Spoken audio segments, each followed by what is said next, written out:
সর্বশেষ মিরপুর 10-এ আব্দুল্লাহ কবির ইতিমধ্যে আমাদের মাঝে উপস্থিত হয়েছেন।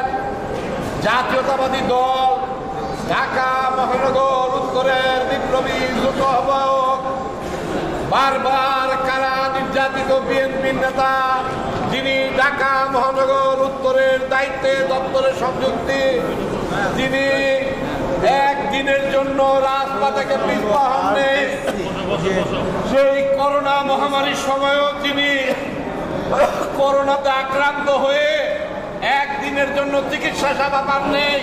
সেই কারাগারের অন্ধকার প্রকোষ্ঠে তাকে দিনানিপাত করতে হয়েছে। সেই মিরপুরের পরিচিত মুখ, ঢাকা মহানগর উত্তরের বিপ্লবী যুগ্ম আহ্বায়ক, দলমত নির্বিশেষে অত্যন্ত হাস্যোজ্জ্বল হাসিমুখ প্রাণোজ্জ্বল নেতা জনাব এবিএম আব্দুর রাজ্জাক, আমরা তাকে করতালি অভিনন্দন জানাই। বন্ধুরা আমার, সেই 10 নম্বরের সর্বশেষ আব্দুল্লাহ কবির আহনাফ, এদের রক্তের দাগ শুকায় নাই। আপনারা কেউ ভুলে যাবেন না। ইতিমধ্যে আমার ভাই হাফিজুল হাসান শুভ্র কারা নবায়ন করবে, কিভাবে করতে হবে সে ব্যাপারে সে আলোকপাত করেছে। আমি শুধু একটি অনুরোধ করব, কোন বেঈমান, কোন মুনাফিক যারা আওয়ামী লীগের গুপ্তঘাতক হয়ে আওয়ামী লীগের সাথে এই এলাকায় বসবাস করে, বিএনপি রাতে বিএনপি দিনে আওয়ামী লীগ করেছে, এদের স্থানও হবে, অনেক সময় লাগবে, আবার পরীক্ষা দেন। এদেরকে এখনই দলে অন্তর্ভুক্ত করবেন না আপনারা কেউ। যারা ত্যাগী, যারা কারাগারে ছিলেন, যারা বাসা বাড়ি ছেড়ে আত্মীয় স্বজনের জানাজায় অংশগ্রহণ করতে পারেন নাই, মায়ের লাশের সামনে দাঁড়াতে পারেন নাই, বোনের লাশের সামনে দাঁড়াতে পারেন নাই, চোখের সামনে বাচ্চার সামনে বাবাকে টেনে হেসড়ে নিয়ে গেছে, সেই সকল নেতাদেরকে, ত্যাগীদেরকে আগে মূল্যায়ন করবেন। মিরপুর শাহালি বাবার একটা আলাদা একটা ইমেজ আছে সারা বাংলাদেশে। উনি অলিয়া উলিয়ার একা উলিয়া, সেই পুণ্যভূমিতে আপনারা বসবাস করেন।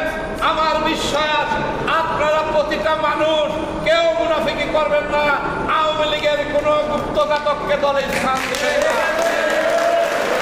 আপনারা প্রতিটা নেতা কর্মী সামনে, ইতিমধ্যে আপনারা জানেন নির্বাচন কমিশন থেকে ঘোষণা দিয়েছে ফেব্রুয়ারির 2য় সপ্তাহে জাতীয় নির্বাচন। সেজন্য জনগণের কাছে আমাদেরকে যেতে হবে। কি নিয়ে যাব?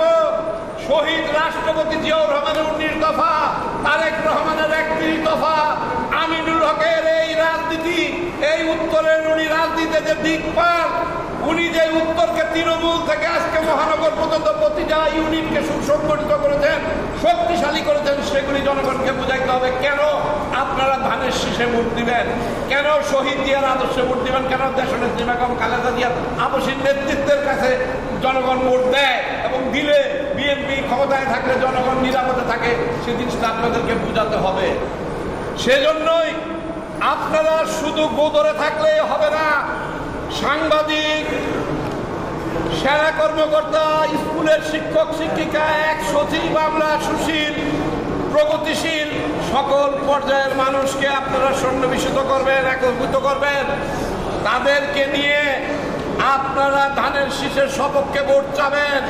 ইনশাল্লাহ যদি আমরা জনগণের আশীর্বাদ নিয়ে জনগণের ভোটে নির্বাচিত হয়ে আসতে পারি, আমার নেতা আমিনুল হক ঘোষণা দিয়েছেন, এবিএম রাজ্জাক ভাই ঘোষণা দিয়েছেন, বিএনপির প্রতিটা নেতা কর্মীকে মূল্যায়ন করা হবে। যার যে অবস্থা, সে অবস্থান থেকে তাদের চাকরির সুব্যবস্থা করে দেওয়া হবে। এটা আমিনুল হক সাহেব বলেছেন, রাজ্জাক সাহেবও বলেছেন। আপনারা বিশ্বাস রাখুন, আস্থা রাখুন।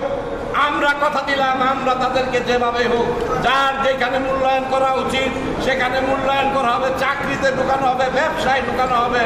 প্রতিটা নেতা কর্মীর এই দুর্দিন থাকবে না। আপনারা কেউ চাঁদাবাজি, কেউ দখলদারি, কেউ জুলুমবাজি, কেউ মাদক ব্যবসায়ী, এগুলি কেউ সম্পৃক্ত হবেন না। পরিশেষে সবাইকে ধন্যবাদ জানিয়ে শহীদ জিয়ার আদর্শকে বুকে ধারণ করে, দেশনেত্রী বেগম খালেদা জিয়ার আদর্শের নেতৃত্বকে ধারণ করে আগামী দিনের রাষ্ট্রনায়ক তারেক রহমান বীরের বেশে বাংলাদেশে আসবেন।